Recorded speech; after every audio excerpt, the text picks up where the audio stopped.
Hola, ¿qué tal? Muy buenas tardes. Bienvenidos a este primer webinar del mes de julio. Para ello nos acompaña el doctor José Francisco Díaz. El doctor es especialista en reumatología y desintometrista clínico. Doctor, bienvenido. Buenas tardes. Buenas tardes, muchas gracias. Bueno, muchas gracias a todos los participantes por acompañarnos en este webinar, en donde vamos a hablar sobre osteoporosis. El tema es vivir con osteoporosis, consejos para una mejor calidad de vida. Correcto, ese es el tema. Antes de iniciar es importante, perdón, doctor, recordarles que si ustedes tienen alguna consulta que realizarlo, lo pueden hacer a través de la plataforma que tenemos acá, a través del chat, y nosotros cuando finalice el doctor su presentación, entonces se las hacemos llegar. Doctor, no la atraso más. Si gusta, iniciamos. Perfecto. Muchas gracias. Muy bien. Entonces, para iniciar, no quiero iniciar. Ya.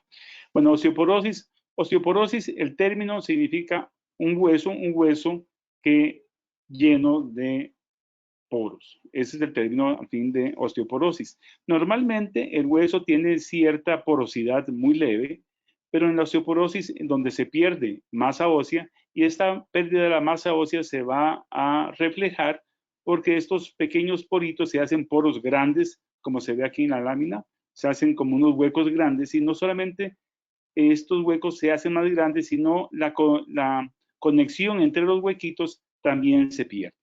Y esto lleva a que el hueso pierda su fortaleza y se vuelva quebradizo y frágil. La osteoporosis es una enfermedad muy frecuente y que afecta predominantemente a las mujeres. Sin embargo, también los hombres se ven afectados. Se considera que de cada 3 mujeres con osteoporosis, un hombre se ve afectado también de esta enfermedad. La osteoporosis se describe o se dice que es una enfermedad silenciosa, porque no causa ningún síntoma hasta que ocurre la fractura. Y en ese momento es que nos damos cuenta clínicamente que la paciente padecía de osteoporosis. Las fracturas óseas, no todas las fracturas obviamente óseas son por osteoporosis. Las que son por osteoporosis las vamos a llamar fracturas osteoporóticas. Y esta fractura osteoporótica la vamos a definir cuando el hueso se quiebra por un trauma mínimo. Eso quiere decir que por un evento que realmente nunca debería causar una fractura, a esta persona sí se lo causó. Por ejemplo, podría ser un trauma no significativo. Hay casos en que las personas están tosiendo después de una tos fuerte, que presentan un dolor y es porque se fracturaron una vértebra, o por un estornudo, al alzar un objeto. Por ejemplo, al tender la cama, también es frecuente que los pacientes refieran que tienen un dolor intenso en la región lumbar. Y lo que es más frecuente y lo que es más conocido es que cuando una persona se cae de su propia altura, o sea, no estaba subido sobre nada, simplemente se cae sobre su propia altura y ahí se fractura. Esto es algo de que obviamente es muy dependiente de la edad. Recuerdo hace un tiempo de que mi hijo, que ya tiene más de 20 años, recordaba que hace unos años mi tía, que en paz descanse, ya tendría 80 años mi tía, se había caído. Entonces estábamos todos muy alarmados porque se había caído y se había fracturado. Y él, que era un niño en ese entonces, no entendía cuál era la gran cosa que se hubiera caído una persona. Él se pasaba cayendo y no pasaba nada. Obviamente un niño se cae y no pasa nada. Un adulto mayor se cae y muy probablemente se fractura. Entonces, las fracturas osteoporóticas, las más características, las que casi todos conocemos, la más corriente es la fractura de Colles, que esa es la fractura de la muñeca, cuando la persona cae y apoya las manos para defenderse, y ahí se fractura la muñeca. Las fracturas vertebrales, que como mencionaba es la fractura del cuerpo vertebral, y la más llamativa es la fractura de cadera, que es, como mencioné, generalmente cuando la persona se cae. Pero también otros huesos pueden verse fracturados, como pueden fracturarse las costillas con un trauma mínimo. Incluso pacientes muy osteoporóticas, a veces con un abrazo se pueden fracturar las costillas. También se puede ver fracturado el húmero, que eso puede ser por un trauma pequeño, que se fracture el hueso del brazo, como también se pueden ver fracturadas el hueso de la pelvis. Sin embargo, hay otras fracturas que nunca vamos a considerar osteoporóticas, como son las fracturas del cráneo, o también las fracturas de los huesos cortos, como fracturas de las manos o de los huesos del pie. Lo cierto es que las fracturas osteoporóticas van a producir un franco deterioro de la calidad de vida. Y eso porque producen dolor, incapacidad funcional importante y una gran dependencia. Y tal vez no, lo más serio es que tienen una muchísimo mayor mortalidad. Una persona que se fractura tiene una mayor mortalidad de morir en los próximos años, como ya veremos. Y el otro aspecto de que una persona que ya se fracturó va a tener un mayor riesgo de que se vuelva a fracturar. Esta segunda fractura va a deteriorar aún más la calidad de vida y también conlleva a una mayor mortalidad. La fractura de cadera, que es la más impactante y quizá la más importante. Esta ocurre como un evento súbito a consecuencia de una caída. La persona se cae, presenta mucho dolor, una gran incapacidad, le cuesta mucho movilizarse, prácticamente no es posible que se ponga de pie. Tiene que ser trasladado al centro médico, donde va a ser hospitalizado y va a ser sometido a una cirugía mayor. Generalmente puede ser un traspaso de cadera, o si no, le van a poner una placa para tratar esta fractura. Luego de que pasa ya, después de la cirugía, obviamente va a tener que ser trasladado a la casa, va a necesitar un acompañamiento médico mientras está los primeros días después de la fractura. Perdón. Va a tener asistencia familiar, vamos a estar pendientes de la persona que se fracturó. Muchas veces se va a requerir del auxilio de una enfermería y, por supuesto, de terapia física para poder rehabilitar lo más pronto a esta persona. Las fracturas de cadera también se van a asociar, por estar la persona encamada, a que tengan un mayor riesgo de que tengan una trombosis venosa profunda. Esto es que se le forme un coágulo en alguna de las venas de las piernas. Este coágulo puede ser que se desprenda y vaya a parar al pulmón, lo que se conoce como un embolismo pulmonar, una consecuencia o un efecto que pues, el embolismo pulmonar tiene una gran mortalidad si no se trata a tiempo. También una persona encamada a consecuencia de esta fractura de cadera puede tener o tiene más probabilidades de padecer de neumonías. Y otro hecho es, si no lo logramos recuperar rápidamente a esta persona, va a sufrir de atrofia muscular por el encamamiento, lo que va a dificultar aún más su rehabilitación. La persona fracturada obviamente se va a deprimir, va a perder su autosuficiencia y eso obviamente le causa una gran depresión. Y además, la persona cuando vuelve a caminar, generalmente se acompaña de mucho miedo de volverse a caer. Entonces, eso también dificulta la pronta rehabilitación. Y eso se ve tal vez a veces, se empeora por una sobreprotección de los familiares. En cuanto a la mortalidad que les mencionaba, que es un factor más importante en cuanto a los efectos de las fracturas de cadera, es de que al año el 20% de las personas que se fracturaron o que sufrieron una fractura de cadera se van a morir. A los 2 años el 30% y a los 5 años el 60% de las personas fracturadas ya han muerto. Y el otro aspecto, como mencionaba, es que una persona fracturada de cadera tiene mayor probabilidad de volverse a fracturar la otra cadera o sufrir cualquier otra fractura en cualquier otra parte. Y esto también aumenta aún más el riesgo de morir. En cuanto a las fracturas vertebrales, esta es la más frecuente causadas por osteoporosis. Este es muy particular porque solamente el 15 al 30% presentan síntomas en el momento en que se produce la fractura. La gran mayoría de las personas no se percatan que sufrieron una fractura y no es hasta el tiempo en que podemos determinar que efectivamente sufrieron una fractura vertebral.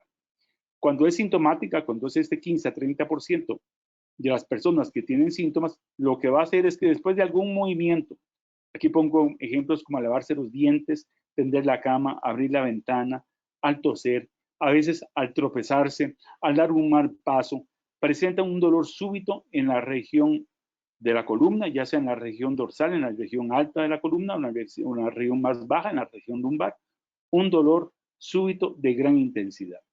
Este dolor tiene la característica de que duele mucho los cambios de posición. O sea, a la persona le va a costar mucho, va a tener mucho dolor en el momento que pasa de estar sentado a ponerse de pie o acostarse, y por ello generalmente pasa sentada. Entonces la persona pasa sentada y pasa y duerme sentada. Este gran dolor generalmente va a tener una duración entre 4 a 8 semanas y después ya empieza a disminuir la intensidad del dolor. Muchas veces estos pacientes con este dolor también muy característico, a veces no se les hace el diagnóstico correcto. Lo cierto es que ya sea que el paciente tenga fracturas sintomáticas o que tenga fracturas que no se hayan dado cuenta en el momento que ocurrieron, al pasar del tiempo van a notarse que se van haciendo más pequeñas, pierden estatura y empiezan a tomar esta postura de jorobada, se joroban y la pancita se le vuelve como muy prominente. Estas personas que tienen estas características tienen entre un 30 a 50% un dolor de espalda diario. Un dolor generalmente amanecen con poco dolor, pero conforme transcursa el día, empiezan a tener cada vez más mayor. Y existen ciertas actividades que tienen que ver con estar un poco doblado que aumentan y empeoran sus molestias en forma significativa. La presencia de una fractura vertebral tiene la gran importancia de que también es un factor pronóstico de tener una nueva fractura osteoporótica, ya sea de la cadera o de las vértebras. Y a mayor número de fracturas vertebrales, mayor es el riesgo de una nueva fractura. Y también mayor es el riesgo de morir por osteoporosis. Entonces, el objetivo nuestro sería, pues, primero, reconocer a aquellas personas con mayor probabilidad de desarrollar osteoporosis. Y así poder modificar algunos factores modificables y prevenir que se desarrolle la enfermedad.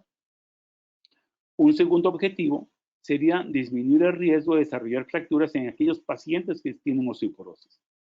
Y sobre todo identificar a las personas con osteoporosis antes de que desarrollen una primera fractura. Y por último, el tercer objetivo sería identificar a todos aquellos que ya sufrieron una fractura osteoporótica para implementar una serie de medidas para evitar que tengan una nueva fractura. Bueno, nosotros ahora lo que me voy a enfocar sobre todo son en los primeros dos objetivos, principalmente tal vez en el primero. Entonces, ¿quiénes son las personas con mayor probabilidad de tener osteoporosis? Entonces, se han reconocido que existen factores no modificables y factores modificables. Entre los factores modificables son aquellos que no podemos, obviamente, como lo dice la palabra, modificar. Entonces vamos a tener que las mujeres, como ya hemos mencionado, tienen una mayor probabilidad de padecer de osteoporosis. Y entre las mujeres, sobre todo aquellas posmenopáusicas. También tienen más riesgo de osteoporosis las mujeres de etnia blanca y las asiáticas. A mayor edad, conforme uno se hace más viejo, las mujeres se hacen mayores, van a tener mayor probabilidad de tener osteoporosis. Y el antecedente familiar de una fractura de cadera es un factor, un dato muy importante para considerar como una persona en alto riesgo de padecer de osteoporosis.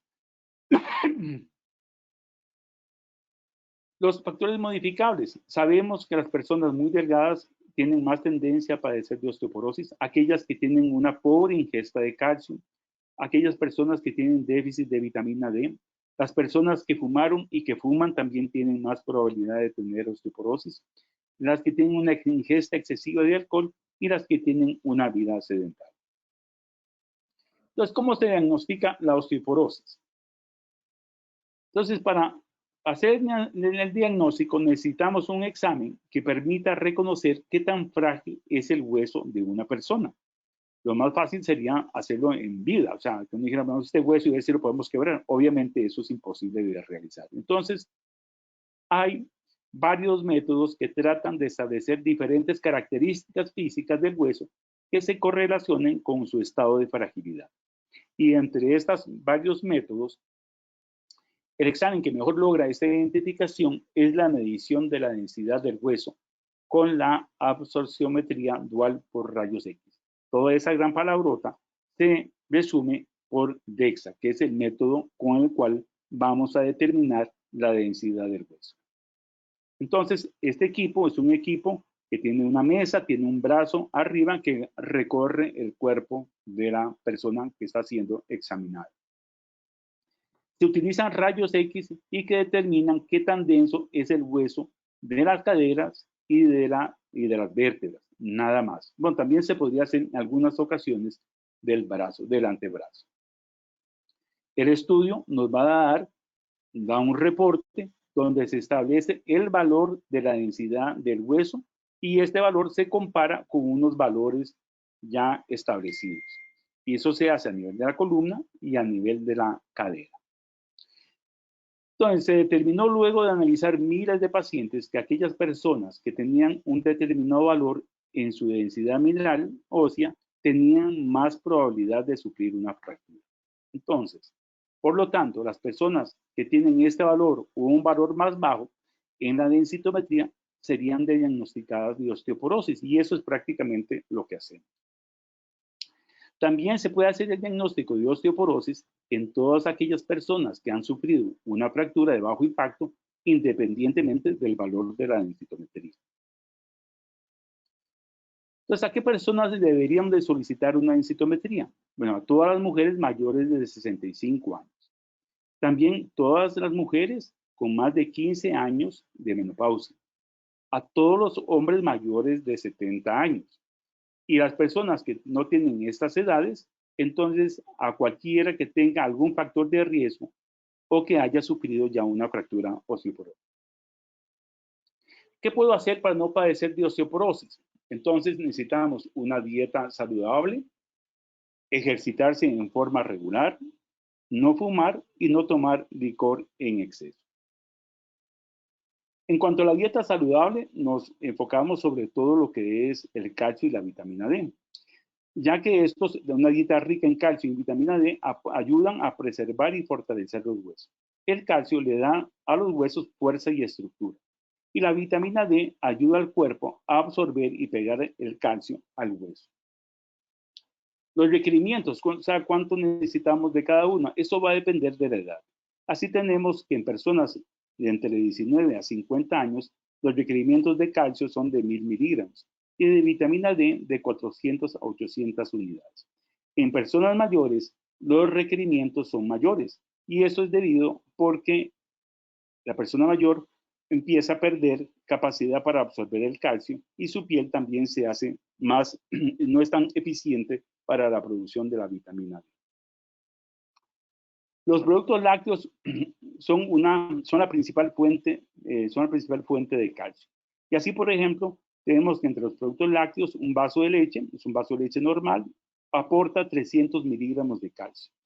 Un envase de yogur, un yogur pequeño, unos 225 miligramos, y un queso fresco de unos 100 gramos va a aportar 500 miligramos. Así es que si uno tiene una ingesta de esos tres productos lácteos al día, prácticamente podríamos considerar que están satisfechas sus necesidades.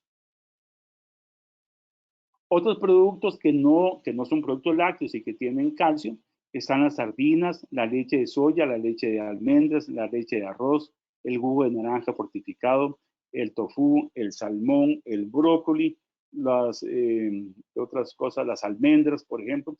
Hay varios otros alimentos que también tienen un buen aporte de calcio.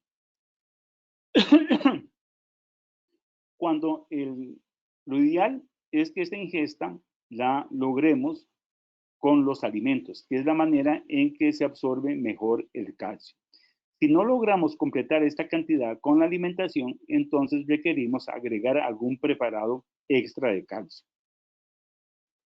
Y si vamos a agregar vamos a tomar pastillas de calcio, tenemos que seguir las siguientes recomendaciones para mejorar su absorción, ya que el calcio es un elemento que no se absorbe tan fácilmente. Entonces, para ello, requerimos que el estómago tenga acidez, por lo cual entonces se aconseja tomar esos medicamentos con los alimentos, preferiblemente con la última comida del día. Y la otra cosa es que no se debe tomar más de 600 miligramos en una sola toma. Entonces, lo ideal sería tomar los 600 miligramos o 500 miligramos en la noche con los alimentos, con la cena. En cuanto a la vitamina D, decíamos que ayuda al cuerpo a absorber el calcio del intestino y a pegarlo en el hueso. Para establecer eso, necesitamos determinar la vitamina D en sangre. Es un examen que se pide, de laboratorio que se pide, y se miden los niveles de vitamina D en sangre, los cuales tienen que oscilar entre 30 a 50 nanogramos por mililitro. La principal fuente de vitamina D es la luz solar. Sin embargo, actualmente muy pocas personas se asolean lo suficiente como para producir la cantidad suficiente de vitamina D. Claro, ustedes dirán, bueno, en la playa la gente se asolea, pero el punto es de que la gran mayoría de la gente que se asolea lo usa con un protector solar, lo que impide que se produzca la vitamina D. O también, si bien es cierto que hace mucho sol, generalmente andamos muy cubiertos, entonces el área que podría producir la vitamina D es muy pequeña y además esta área generalmente la cubrimos con algún protector solar.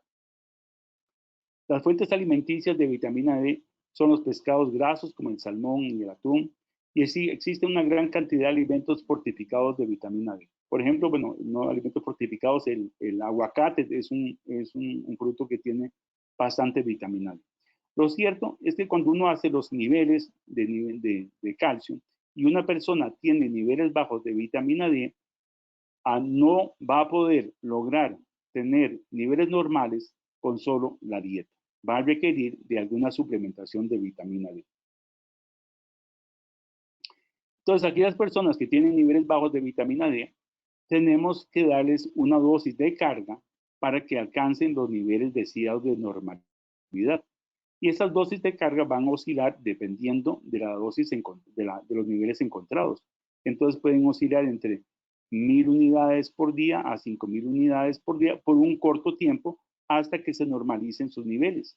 Una vez alcanzados los niveles deseados, se continúa con una dosis de mantenimiento que, como habíamos dicho, es de 400 a 800 unidades en las personas menores de 50 años y de 800 a 1000 unidades en los mayores de 50 años.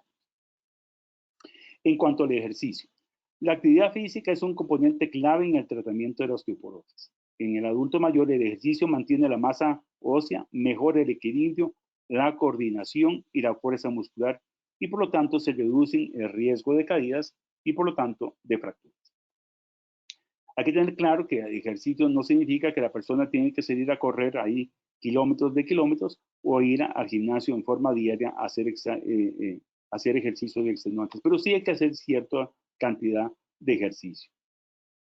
No todas las formas de entrenamiento con ejercicio son igualmente efectivas para provocar una respuesta positiva. Entonces tenemos que caminar con regularidad por placer, o sea, salir a caminar, o sea, a un paso lento, ir disfrutando ahí de la naturaleza, o algunas otras actividades aeróbicas como salir a nadar, como a chapotear, hacer un poco de ejercicio, o el ciclismo de recreación, tienen poco o ningún efecto en la prevención de la pérdida ósea relacionada con la edad. Los ejercicios que sí pueden producir esto son los ejercicios de soporte de peso. Son los ejercicios en que el cuerpo soporta su propio peso. Y lo mejor es hacer estos ejercicios durante unas 2,5 horas a la semana. Entonces sale el caminar, el bailar, por ejemplo, 30 minutos al día, por lo menos 5 días a la semana. Otro ejercicio que sale, que anoto aquí, es, por ejemplo, dar de 10 a 20 saltos en series de 3 a 5 días a la semana.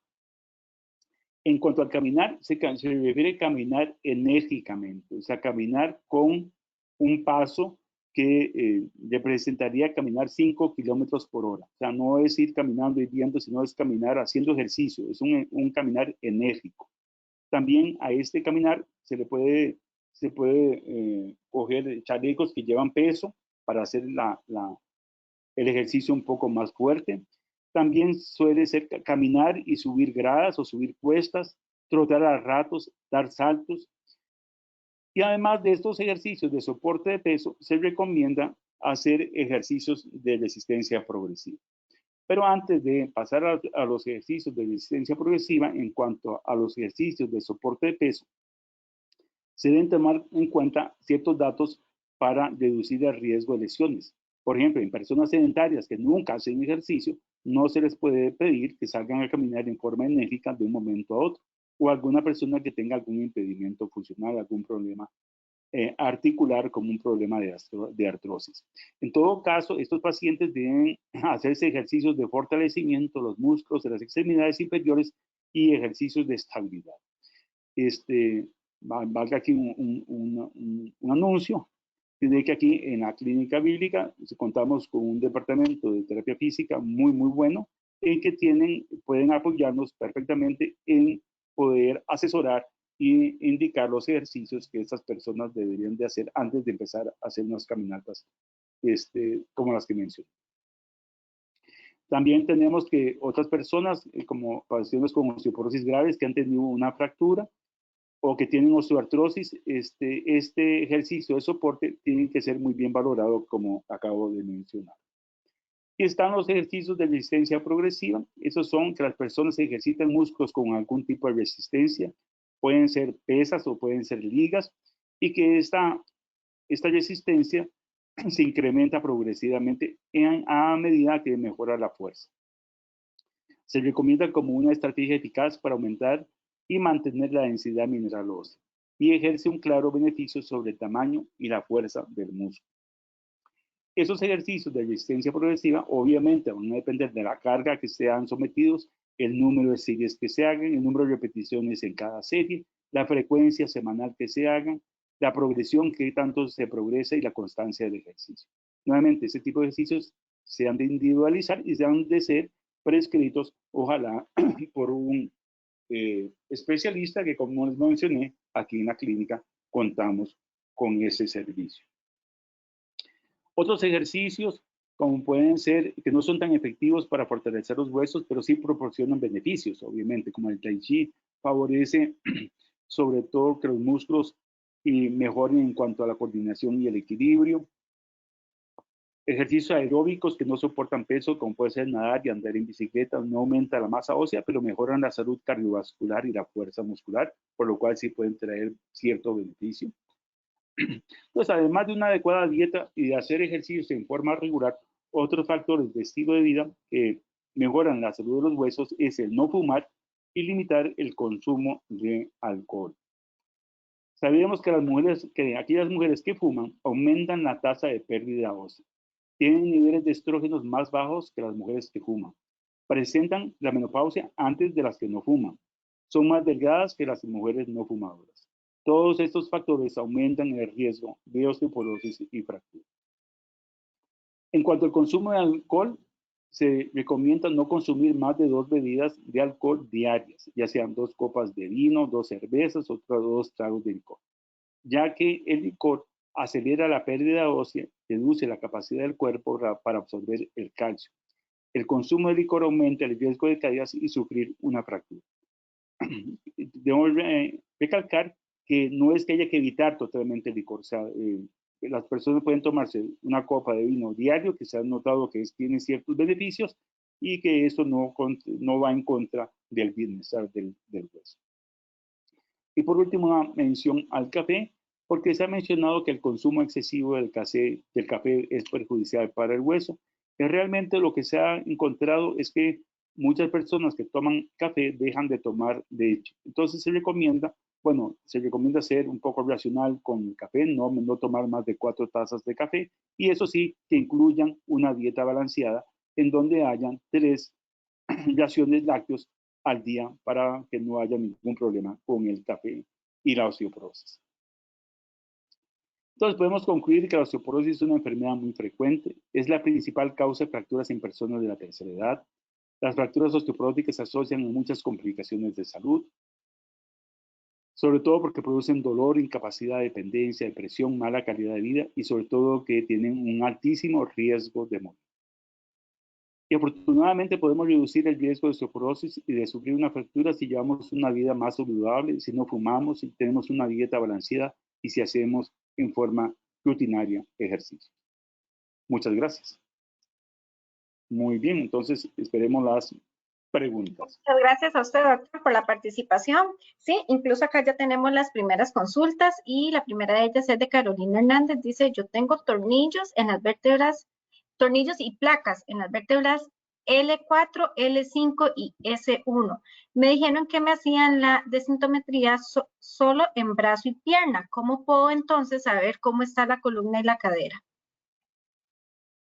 Bueno, los tornillos, los tornillos, las placas, etcétera, eso impide que se haga no impide que se haga la densitometría. Lo que pasa es que entonces el equipo, cuando se hace la densidad, va a incorporar el hierro, el metal que hay ahí, y se va a malinterpretar. Entonces, efectivamente, no se puede establecer en esos lugares. Pero aquí lo importante es que la osteoporosis, digamos, si una persona le sale en el examen osteoporosis en la cadera y en la vértebra sale con rangos de osteopenia o de una densidad baja o incluso normal, pongamos el caso.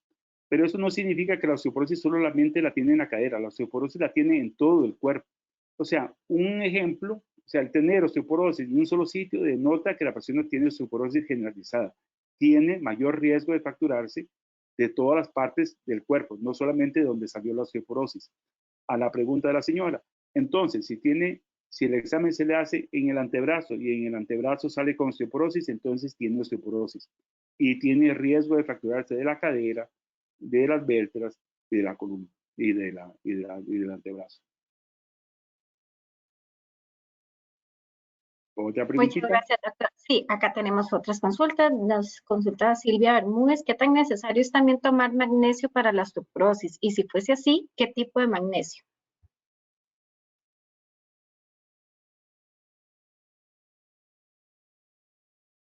Doctor, no sé si me captó la pregunta.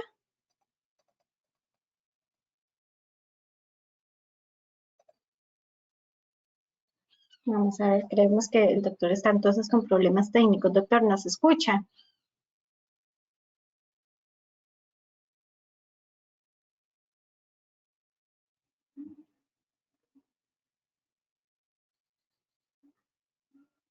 Doctor, probablemente pudo haber salido. Ok, doctor, ahora sí, nos escucha. Sí.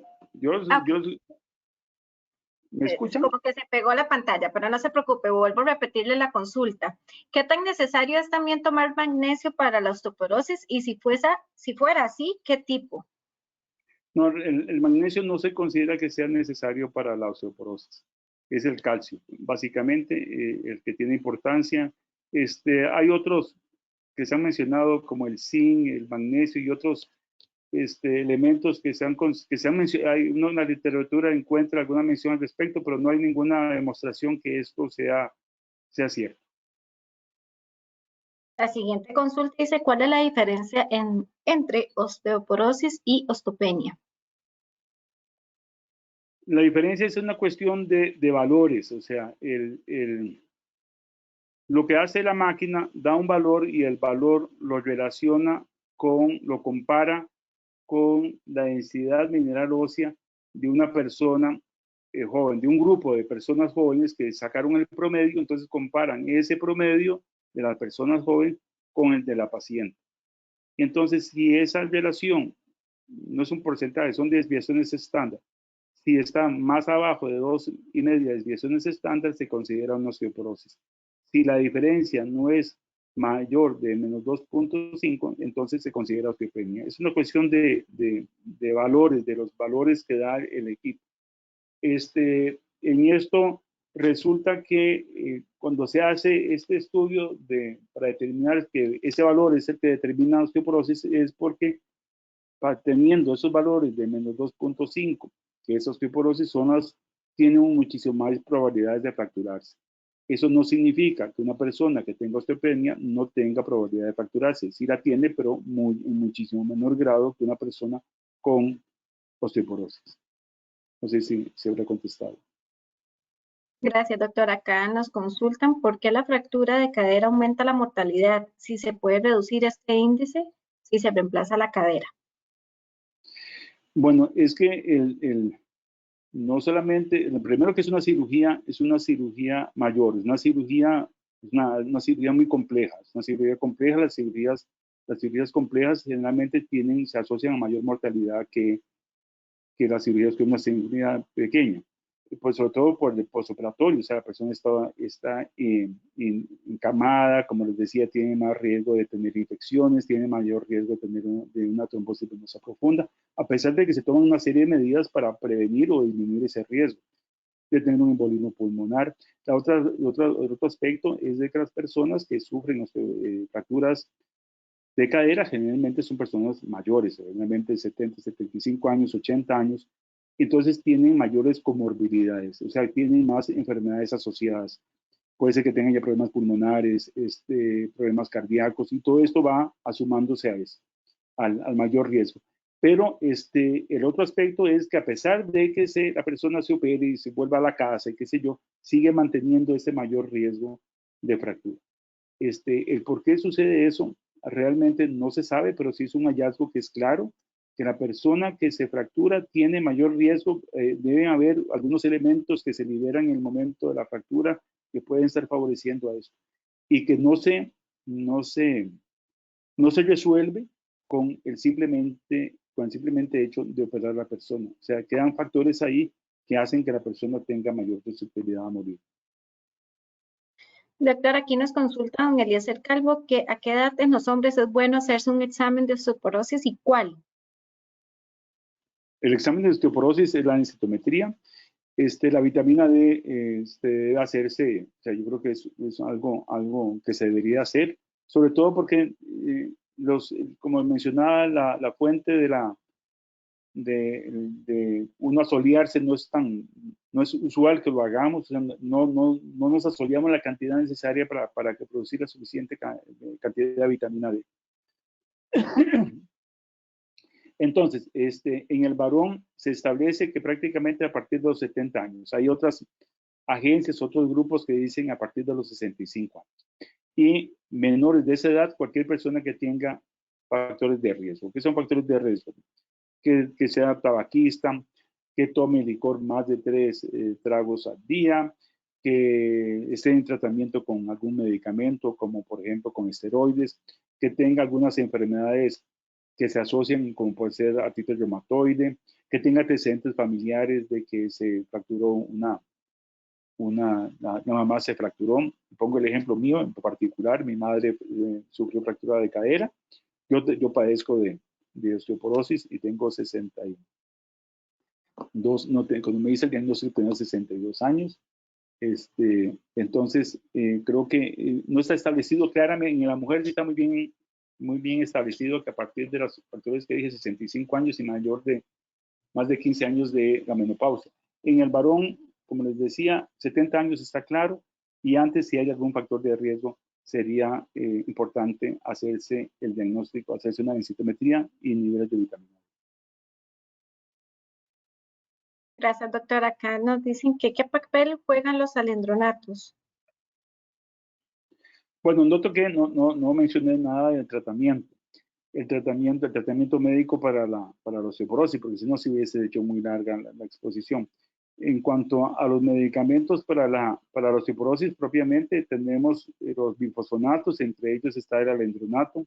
El alendronato es un medicamento de los primeros aprobados para osteoporosis. Tenemos la indicación de usarlo. Inicialmente se usaban 10 miligramos diarios. Después unas pastillitas de 70 miligramos que se usan una vez a la semana. Es un medicamento que funciona muy bien para la osteoporosis. El gran problema que tiene es la adherencia. O sea, todos los medicamentos van a depender qué tanto los consuma uno.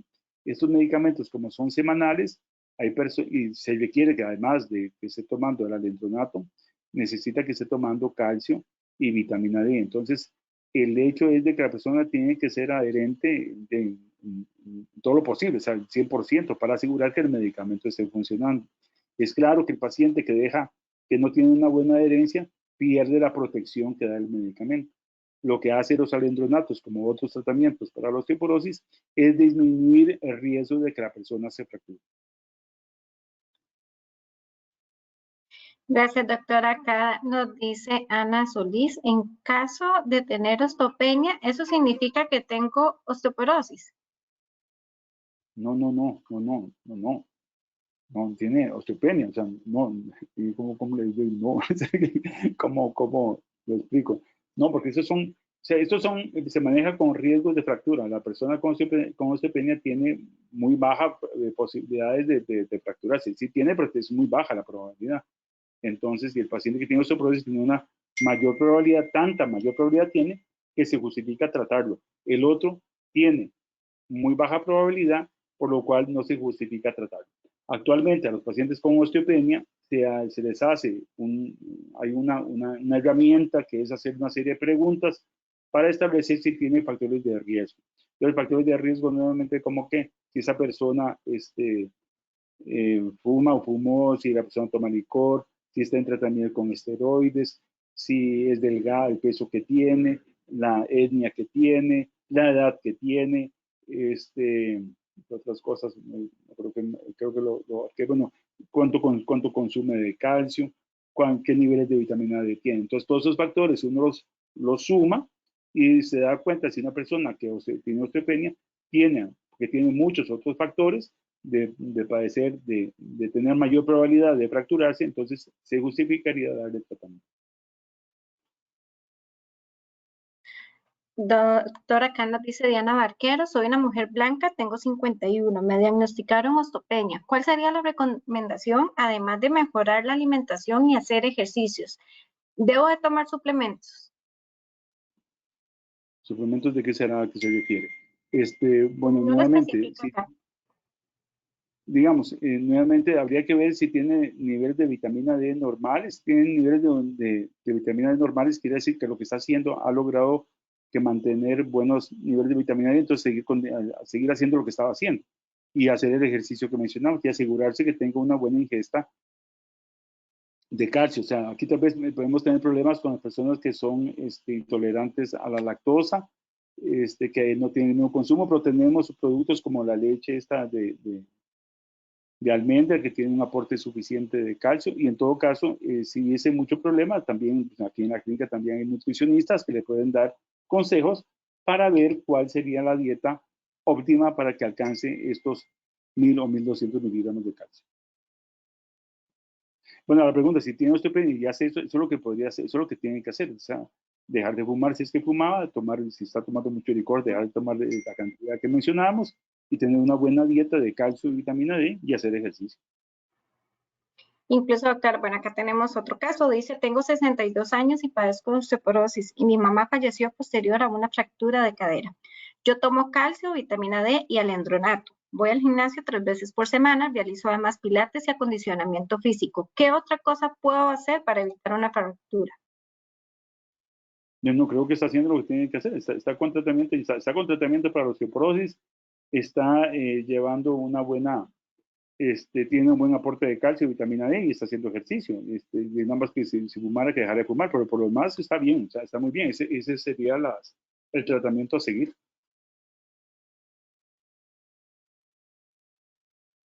Muchas gracias, doctora. Acá ya la última consulta para ir finalizando con este tema tan importante. Dice, si mi madre de 64 tiene artritis y osteoporosis, yo de 42, ¿a qué edad debo realizarme el examen y cómo puedo prevenirlo?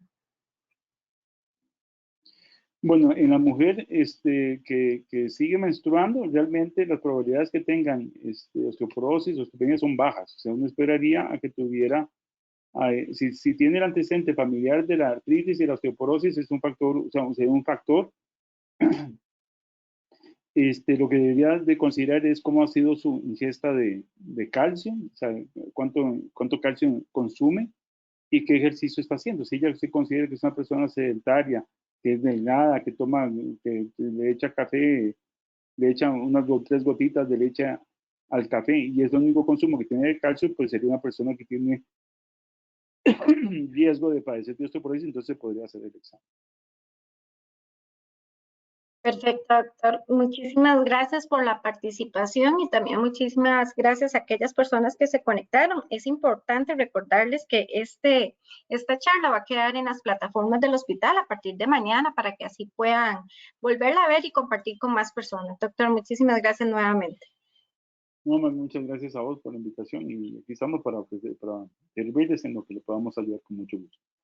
Feliz tarde a todos. Hasta luego. Gracias.